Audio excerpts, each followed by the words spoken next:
मान और सम्मान के योग्य राजस्थान के यशस्वी मुख्यमंत्री,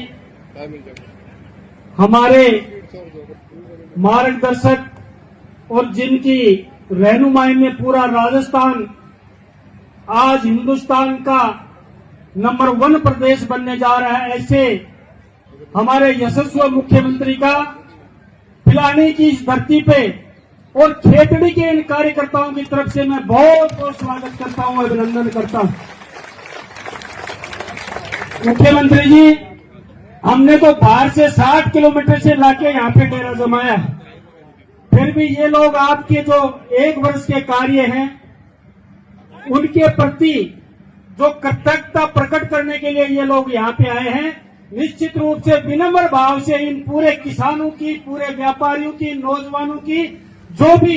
आप लोगों की उपस्थिति में यहाँ पर आए हैं, एक बार इनका अभिवादन निश्चित रूप से स्वीकार करें, क्योंकि ये लोग आपको कुछ आशीर्वाद देने आए हैं, कुछ सहयोग करने आए हैं, कुछ आपके लिए आगे के संघर्ष के काम करने के लिए आए हैं। मैं निवेदन करना चाहता हूं, आपसे आग्रह करना चाहता हूं, मैं पूरा खेतड़ी उपखंड का आभारी हूं कि आपने इस गर्मी के समय में और इस शादी ब्याह के सीजन में 60 या 70 किलोमीटर दूर आके आज मुख्यमंत्री जी का मान और सम्मान किया। निश्चित रूप से खेतड़ी का एक जनसेवक इंजीनियर धर्मपाल आपका तय दिल से नतमस्तक होकर सम्मान करता है, प्रणाम करता है। मंच पर उपस्थित हमारे मित्र भी हैं और हर काम के लिए तत्पर रहते हैं। ऐसे हमारे बहुत ही काबिल कैबिनेट मंत्री अविनाश जी गहलोत साहब, जाबर सिंह जी खर्रा साहब, हमारे बीच में पूर्व विधायक हजारी लाल जी, हमारे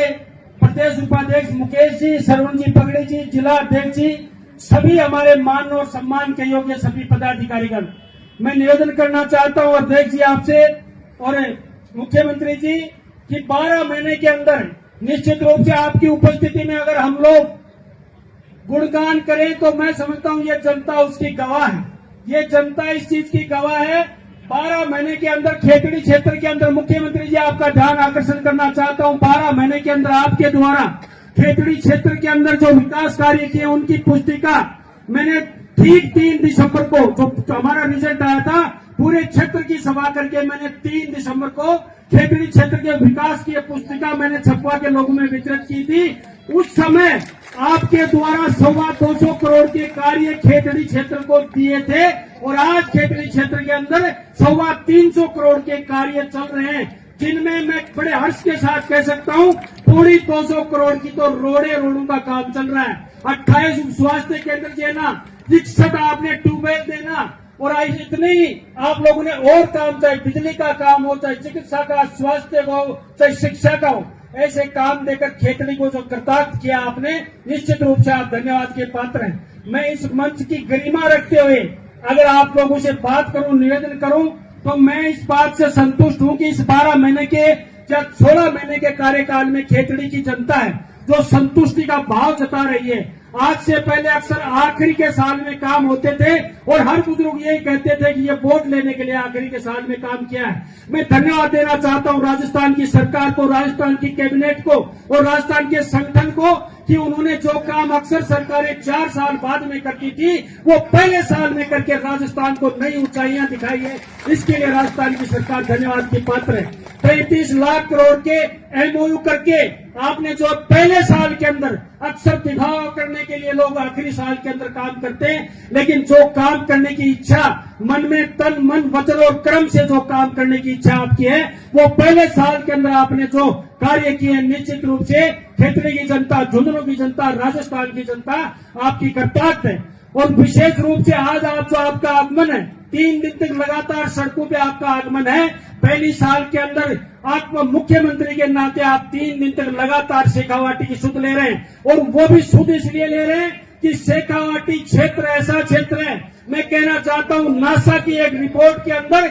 अगर सबसे पहले दुनिया में कहीं पानी जाएगा तो वो शेखावाटी में जाएगा, ऐसा नासा की रिपोर्ट में दर्शाया गया था कई साल पहले। और वो हालत शेखावाटी का किसान देख रहा है, दिन प्रतिदिन पानी चलाया जा रहा है, धरती में कोई सरफेस वाटर नहीं है, उसकी चिंता करने वाला अगर कोई माइका लाल मुख्यमंत्री राजस्थान में पैदा हुआ है तो उस व्यक्ति का नाम है भजन लाल शर्मा, जिसने पहले साल के अंदर यमुना जल का समझौता करके, फिर कहता हूं इसको कोरी भाषणबाजी मत समझना, हम भी आखिरी के 4 साल बाद में कर सकते थे, वोट लुभाने के लिए कर सकते थे, जैसे पूर्व के नेताओं ने 35 साल तक यमुना के पानी के नाम पर वोट लेकर किसान को ठगा, व्यापारी को ठगा और सारी जनता को, सर्व समाज को ठगा। लेकिन हमने पहले साल के अंदर यमुना जल का समझौता करवा के शेखावाटी के किसान को, शेखावाटी के ग्रामीण को, शहरी को और हर ढाणी के नागरिक को पानी पहुंचाने का जो संकल्प लिया है, उस संकल्प के तहत राजस्थान में इस शेखावाटी की धरती पर मुख्यमंत्री जी निकले।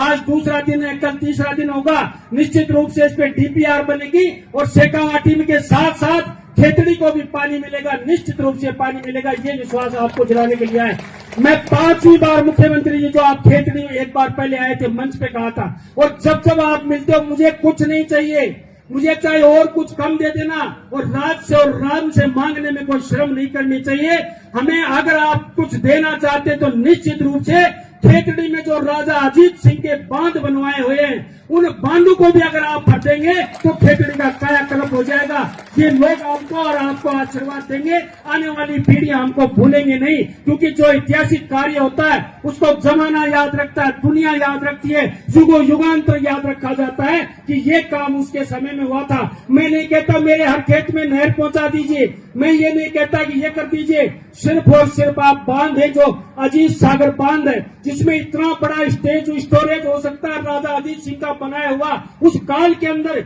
इतना बड़ा स्टोरेज हो सकता है कि पूरी शेखावाटी को वहां से सप्लाई की जा सकती है। ऐसा हमारे एक बांध है, ऐसे कालाभुजा बांध है, मोरी इलाका बांध है, रवा बांध है, टिकरिया बांध है, हजारों सैकड़ों बांध हमारे छोटे छोटे। लेकिन आपसे आग्रह करता हूं, डीपीआर के अंदर नहर की जरूरत नहीं है, हमारे बांध भर दीजिए, हमारे पहाड़ी क्षेत्र है, वाटर लेवल अपने आप ऊपर आ जाएगा। मैं आपसे आग्रह करना चाहता हूं, विशेष रूप से 2-3 चीजें हैं, पूर्व में कह चुका हूं, राज और राम से मांगने में कभी शर्म नहीं करनी चाहिए। खेतड़ी की कुछ मांगे हैं जो इम्पोर्टेंट है। पूर्व की सरकारें ने सिर्फ 12 महीने पहले चुनाव के खेतड़ी का नक्शा और दशा और दिशा बदली है। उसमें खेतड़ी में स्थापित एक रिको है, जो चुनाव से जस्ट 6 महीने पहले रिको की घोषणा की, वहां पर आज तक कुछ नहीं हुआ। रिको का जमीन एक्वायर हो चुकी है, ना ईसीआई है, ना कोई डेवलपमेंट हुआ है। अगर आप ध्यान दें तो मैं आपकी उपस्थिति में आपके ये चरणों में पेश करूंगा, रिको की सुन लीजिए, युवाओं के बेरोजगार के लिए सुन लीजिए,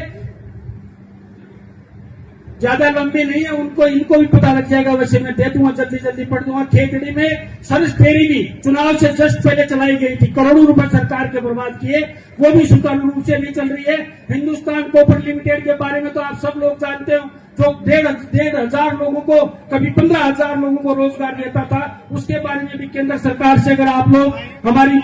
मांग पूरी करें तो मैं समझता हूं उसके लिए आपका बड़ा आभारी होंगे। भूजल के बारे में मैंने बता ही दिया। निश्चित रूप से आपसे एक निवेदन करना चाहता हूं और आग्रह करना चाहता हूं, इन बातों के साथ सैनिक कैंटीन का हमारे यहाँ राज्यवर्धन जी ने घोषणा भी कर दी थी, बहुत लोग सैनिक यहाँ पे आए, तालियां देख रहे हो कि सैनिक कैंटीन के रूप में अगर आप लोग हमें एक अनुग्रहित करेंगे तो ये सैनिक भी आपको दुआ देंगे। निश्चित रूप से मैं आपका समय नहीं लेते हुए, कल भी आप बहुत ज्यादा लेट थे, मैं भी हर चीज का अपडेट रखता हूं, आपसे आग्रह करता हूं। मंत्री जी भी इसीलिए खड़े हुए हैं क्योंकि मैं आपके लिए बड़ा नेता हूं, इनके लिए बड़ा नेता नहीं हूं। ये कुर्ता पकड़ के बिठा देंगे, अभी 1 मिनट लगेगी इनको, इसलिए आपसे आग्रह करता हूं। बात को समाप्त करते हुए मैं मुख्यमंत्री से निवेदन करता हूं, आप हमारे पूर्व विधायक रहे हुए हजारी लाल जी गुर्जर को दुपट्टा पहना के एक बार भारतीय जनता पार्टी में शामिल करने की आप यहाँ पर अनुकंपा करें, सब लोग आपके आभारी रहेंगे। पुनः एक बार आपने यहाँ आए, हमारा मान और सम्मान किया, हमारी बात सुनी, उसके लिए बहुत बहुत धन्यवाद। सबको राम राम।